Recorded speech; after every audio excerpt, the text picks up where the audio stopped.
Nuestra meditación en esta tarde lleva por título La certeza del creyente. La certeza del creyente. Y los invito a que busquen en sus Biblias, en Hebreos capítulo 6. El domingo sé que los invité a que leyeran el capítulo 7 de Hebreos. Y les va a servir para la meditación que tendremos el próximo domingo. Hoy día nos vamos a detener un momento en Hebreos 6, en la última parte de este capítulo, Hebreos 6, versículos 13 al 20. Y todos juntos vamos a dar lectura entonces a estos versículos. Dice así la palabra del Señor.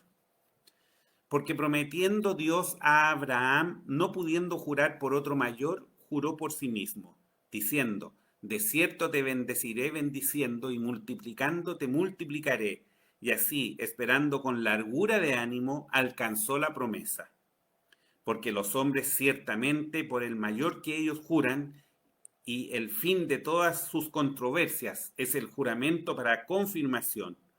Por lo cual, queriendo Dios mostrar más abundantemente a los herederos de la promesa la inmutabilidad de su consejo, interpuso juramento, para que por dos cosas inmutables en las cuales es imposible que Dios mienta, tengamos un fortísimo consuelo los que nos acogemos a trabarnos de la esperanza propuesta, la cual tenemos como segura y firme ancla del alma, y que entra hasta dentro del velo, donde entró por nosotros como precursor Jesús, hecho pontífice eternamente según el orden de Melquisedec. Inclinemos nuestros rostros para pedir la dirección del Señor. Padre nuestro que estás en los cielos, te damos gracias porque ahora nos aprestamos a tener la meditación en tu palabra. Señor, es tan hermosa tu palabra, es tan rica para satisfacer el hambre espiritual del alma, Señor, de cada uno de tus hijos. Y aquí nos preparamos, Señor, para poder meditar en ella. Dirígenos, Señor. Danos tu gracia. Que tu Espíritu Santo sea el que perfeccione el mensaje en el corazón de cada uno de mis hermanos. Que el recordar lo que veremos ahora, Señor, sea un motivo de alegría en el corazón de cada uno de los que está participando en este culto. Y si hay hermanos que están impedidos de hacerlo, Señor, también te rogamos por ellos que tú les acompañes. Te rogamos esto por los méritos de Cristo Jesús, nuestro Salvador. Amén.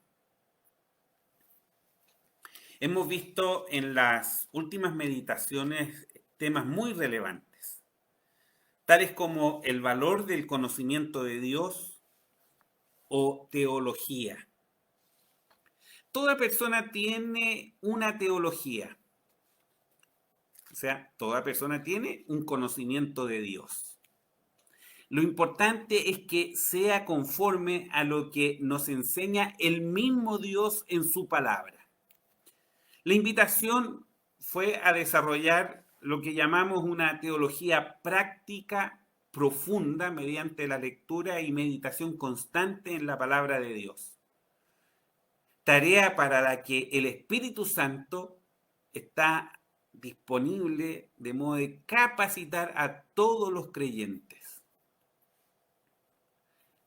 Luego, en nuestra última meditación, vimos la maldición de la apostasía que condena irremediablemente al apóstata. Mientras Dios llama a sus hijos fieles a no prestar atención a lo que el mundo ofrece, esperando que vivamos con fidelidad a Él y su palabra. Y para esto, una correcta teología práctica es vital. Hoy nos detendremos un momento para meditar en la certeza que es propia de los hijos de Dios. La certeza del Hijo de Dios. El cristianismo es una religión única, no tiene paralelo. Ninguna religión es comparable con el cristianismo. De partida, es la única religión en que sus líderes estudian evidencias en un seminario, porque solo el cristianismo las tiene. Su líder o cabeza es un hombre que vivió hace unos 2000 años en un rincón del mundo conocido como Palestina. Tuvo un final trágico. Fue condenado por el poder religioso y político a morir en la cruz como el peor de los malhechores.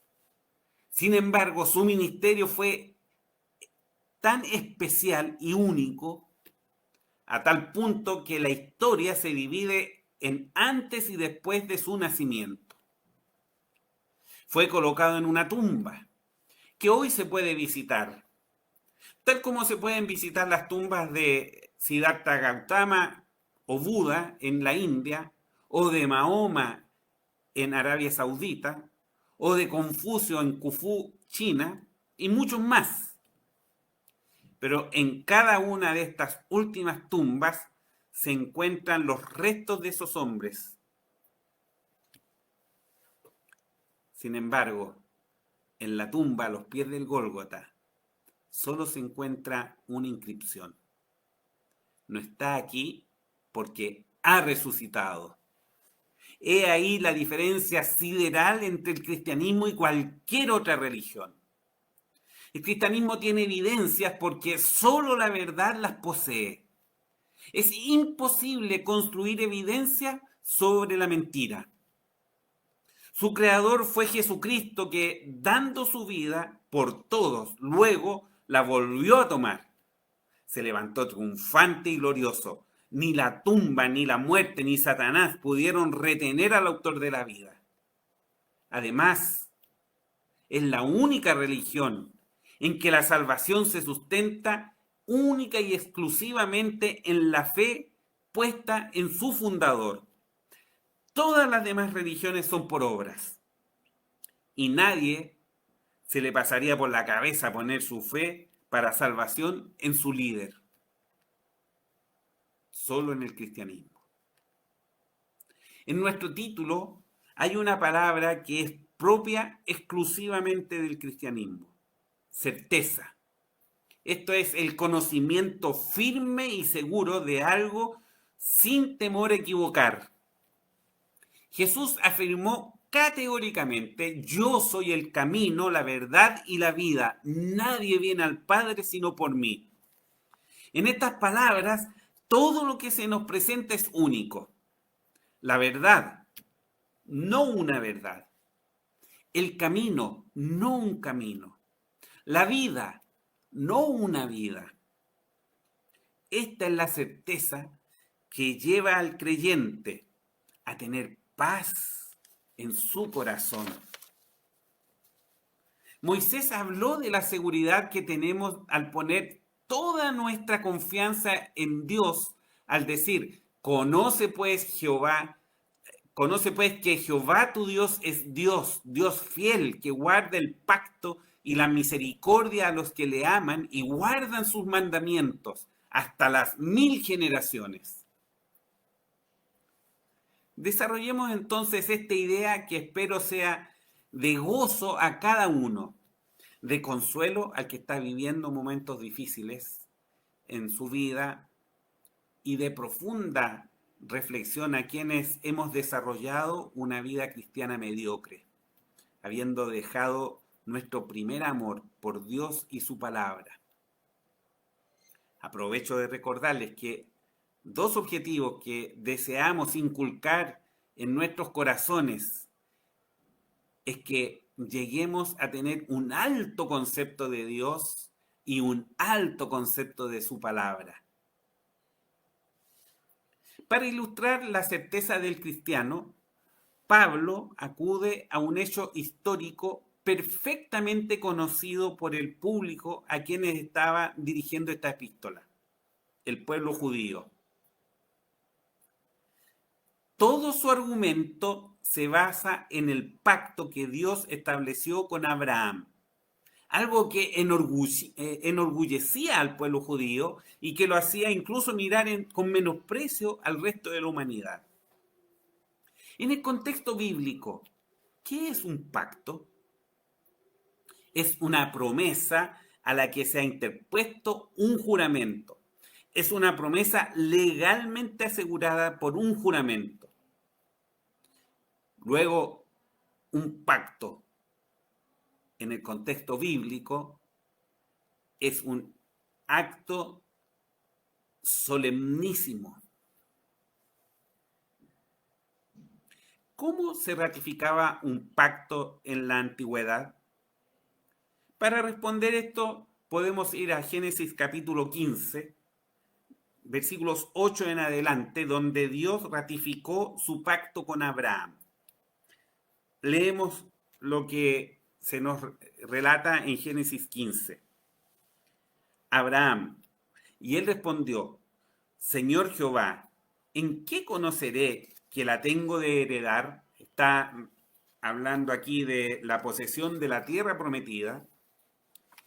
Y Jehová le responde, le dijo: apártame una becerra de 3 años y una cabra de 3 años y un carnero de 3 años, una tórtola también y un palomino. Y tomó él todas estas cosas y las partió por la mitad y puso cada mitad una enfrente de otra, mas no partió las aves. Mas a la caída del sol sobrecogió el sueño a Abraham. Y he aquí que el pavor de una grande oscuridad cayó sobre él. Y sucedió que, puesto el sol, ya oscurecido, se dejó ver un horno humeando y una antorcha de fuego que pasó por entre los animales divididos. En aquel día hizo Jehová un pacto con Abraham. ¿Qué significaba este rito?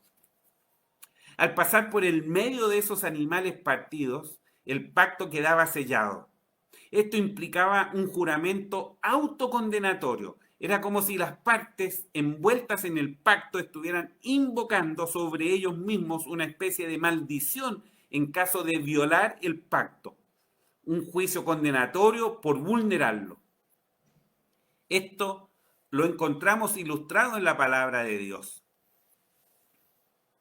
En el profeta Jeremías capítulo 34 leemos: y entregaré a los hombres que traspasaron mi pacto. Aquí es Dios el que está hablando. Entregaré a los hombres que traspasaron mi pacto, que no han llevado a efecto las palabras del pacto que celebraron en mi presencia, dividiendo en 2 partes el becerro y pasando por medio de ellas a los príncipes de Judá, a los sacerdotes, a todo el pueblo de la tierra, que pasaron entre las partes del becerro. Los entregaré en mano de sus enemigos y en mano de los que buscan su alma, y sus cuerpos muertos serán para comida de las aves del cielo y de las bestias de la tierra. En el fondo, el dividir estos animales y pasar por entre ellos, lo que hacía el que estaba pasando por ahí, decía: si yo falto en mi cumplimiento al pacto, que se me haga a mí como a estos animales. En Jeremías Dios está advirtiendo: traeré maldición sobre vosotros. El juicio autocondenatorio que pronunciaron sobre sí mismos cuando entraron en pacto conmigo, lo voy a llevar a cabo. Era de una trascendencia muy especial entonces cuando se establecía un pacto, y en la palabra del Señor encontramos varios pactos. Luego de hacer estas precisiones muy rápidas, vamos a nuestro texto. Leemos: porque prometiendo Dios a Abraham, no pudiendo jurar por otro mayor, juró por sí mismo, diciendo: de cierto te bendeciré bendiciendo, y multiplicándote multiplicaré. Y así, esperando con largura de ánimo, alcanzó la promesa. Espero que se hayan dado cuenta que estas palabras están tomadas de parte de lo que leímos en la lectura devocional, en Génesis 22. Esto que leemos acá es mucho más que un simple recuerdo del pacto que Dios hizo con Abraham. Hay tras estas palabras un hermoso concepto propio y exclusivo del Evangelio. Fuera del Evangelio no hallarán nada comparable. La idea tras estas palabras es que debemos depositar nuestra confianza completamente en las promesas que por gracia Dios nos hace, atesorándolas en nuestro corazón con la certidumbre que fiel es el que prometió, como leemos en Hebreos capítulo 10. Si no las creemos, en nuestras vidas serán un efecto vano. No podremos disfrutar de esas promesas hermosas que el Señor tiene para su pueblo. Para demostrar la fidelidad de Dios en cumplir sus promesas, Pablo trae a colación el pacto que Dios hizo con Abraham.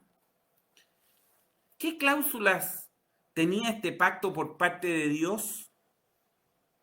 Hacer de Abraham un pueblo tan numeroso como las estrellas del cielo o la arena a la orilla del mar. Pueden revisar este pacto en detalle después del culto. Lo encontrarán en Génesis 12, en Génesis 15 y Génesis 17.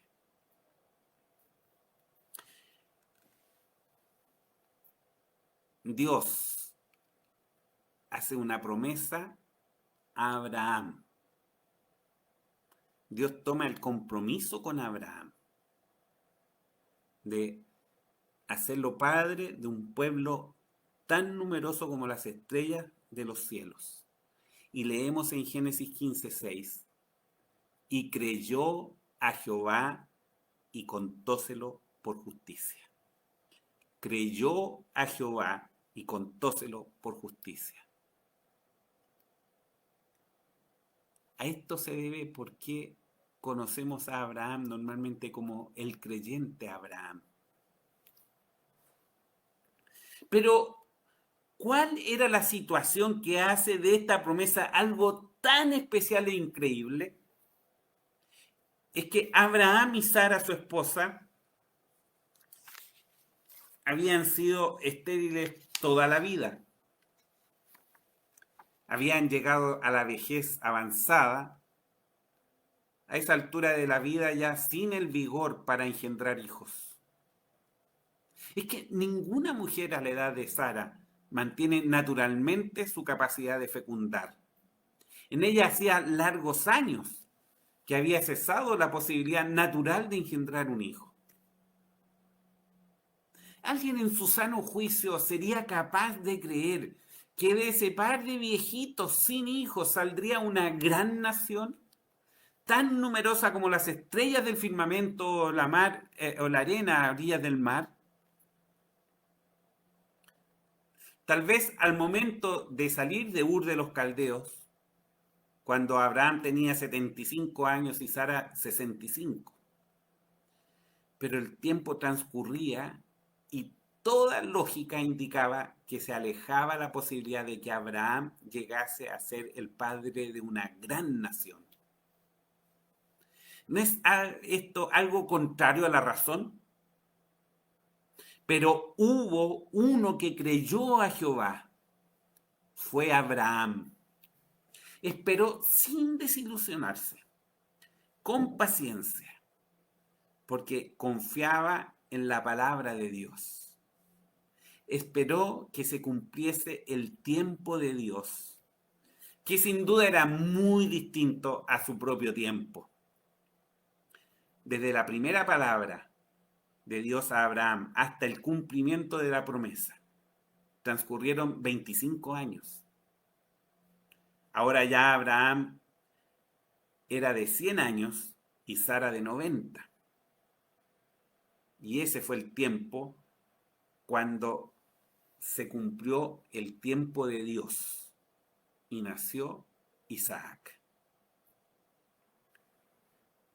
Pablo en Hebreos dice, esperando con largura de ánimo. Abraham fue hecho participante de esta promesa después de haber esperado lo que nadie jamás hubiera imaginado que ocurriría. Y hay aquí varias lecciones prácticas que podemos sacar de este hecho histórico. Hoy día solamente veremos por tiempo 3 de ellas. En primer lugar, la palabra de Dios es firme. La palabra de Dios es firme. Todo lo que Él ha dicho que hará, lo cumplirá. Solo a modo de ejemplo, vamos a Génesis capítulo 15, versículos 13 y 14. Entonces dijo a Abraham: ten por cierto que tu simiente será peregrina en tierra no suya y servirá a los de allí y serán por ellos afligidos 400 años. Mas también a la gente a quien servirán juzgaré yo, y después de esto saldrán con grande riqueza. Aquí Dios le está anticipando a Abraham lo que sería la permanencia del pueblo de Israel muchos años después en Egipto, donde estarían por 400 años, donde serían afligidos, pero también está anticipándole a Abraham que aquellos que los afligieron serían juzgados por Dios y que el pueblo saldría luego de ahí hacia la tierra prometida con grande riqueza. Ustedes saben la historia. Después de las 10 plagas y de que el ejército de Faraón pereció en el Mar Rojo, Egipto demoró más de 200 años en recuperarse del juicio que Dios efectuó sobre ellos a causa del trato que dieron a Israel. Cuando leemos esto y reflexionamos, no nos cabe la menor duda que Dios cumpliría lo prometido. Sin embargo, cuando se trata de nuestras vidas, muchas veces parece que pensamos que Dios va a dar vuelta la cara para no ver nuestra vida y seguirá bendiciéndonos porque para eso somos sus hijos. Pero la cosa no es así, hermanos. Esto es algo muy serio que debemos considerar cada día de nuestras vidas. ¿Qué espera hoy de mí el Señor? ¿Qué espera hoy de mí el Señor? Es una pregunta que muchas veces está ausente de nuestras vidas. Pero ay si nos ocurre algo que a nuestro parecer resulta negativo. De inmediato volvemos nuestra mirada al Señor para recriminarlo. Qué frecuente resulta ser: ¿por qué me pasa esto a mí? ¿Por qué me pasa esto a mí? Y Dios te devuelve la pregunta: ¿por qué no? ¿Por qué no? Tengo lecciones de vida que debes aprender al pasar por esto. La segunda lección que quisiera destacar hoy día es que los tiempos de Dios son perfectos. Los tiempos de Dios son perfectos. Los nuestros son atolondrados. Actuamos con un sentido de urgencia para satisfacer nuestros deseos, mientras para las cosas de Dios lo hacemos con gran desidia e indolencia muchas veces. Dios actúa de modo que cuando las cosas suceden, no queda la menor duda que es su mano obrando. Que desde el punto de vista de la capacidad del hombre no existía forma que eso ocurriera. De manera tal que no podamos apropiarnos nosotros de la gloria que le pertenece a Dios. Pero también hay algo muy importante. Nunca Dios llega tarde a cumplir su palabra. Recuerden el incidente de Lázaro, enfermo, y Jesús demorando su viaje a Betania. Al acercarse a la ciudad, sale a su encuentro Marta y recrimina a Jesús. Le dice: si hubieses estado aquí, mi hermano no fuera muerto. Sin embargo, el fin de Jesús era exaltar la gloria de Dios. Y con su autoridad se para ante la tumba de Lázaro y a gran voz lo llama: Lázaro, ven fuera. y el que había estado muerto salió atada las manos y los pies con vendas. Qué espléndida expresión del Evangelio encontramos en este suceso. Hasta el día de hoy el Evangelio está llamando a muertos en delitos y pecados. Y esos muertos recobran la vida por obra del Espíritu Santo que los regenera. Y luego las ataduras del pecado son retiradas y es hecho libre. Ese llamado se torna irresistible en el corazón del pecador en el momento que Dios determina. Y entonces le concede una nueva vida, una vida eterna. Nuevamente afirmamos que no ha existido ni existirá jamás un escogido por Dios que muera antes de acudir a los pies de Cristo y entregarle su vida a Él. Nuestro tercer punto es, cuando el tiempo de Dios llega, su voluntad se cumple. Cuando el tiempo de Dios llega, su voluntad se cumple. Y todo ocurre de modo que la gloria de Dios es exaltada.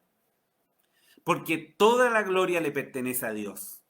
Nosotros muchas veces actuamos como ladrones de gloria, porque en vez de buscar que sea exaltada la gloria de Dios, buscamos llevarnos la gloria que le pertenece solo a Él.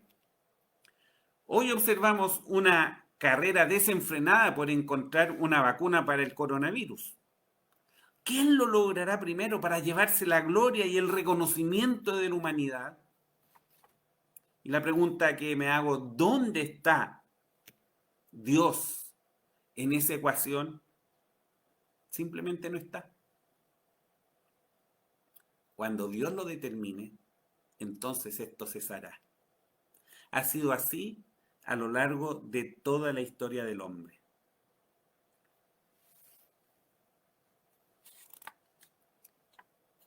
Recordemos entonces que el tiempo de Dios llega, su voluntad se cumple, la gloria de Dios es exaltada. Y prueba de eso está el nacimiento de Isaac. Abraham de 100 años, Sara de 90, habiendo sido estéril toda su vida. La promesa de Dios, haré de ti una gran nación.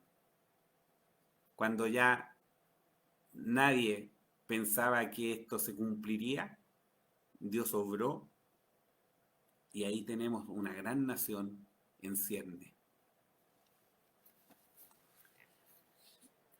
Por lo cual, queriendo Dios mostrar más abundantemente a los herederos de la promesa la inmutabilidad de su consejo, interpuso juramento para que por dos cosas inmutables, en las cuales es imposible que Dios mienta, tengamos un fortísimo consuelo, los que nos acogemos a trabarnos de la esperanza propuesta, la cual tenemos como segura y firme ancla del alma, y que entra hasta dentro del velo.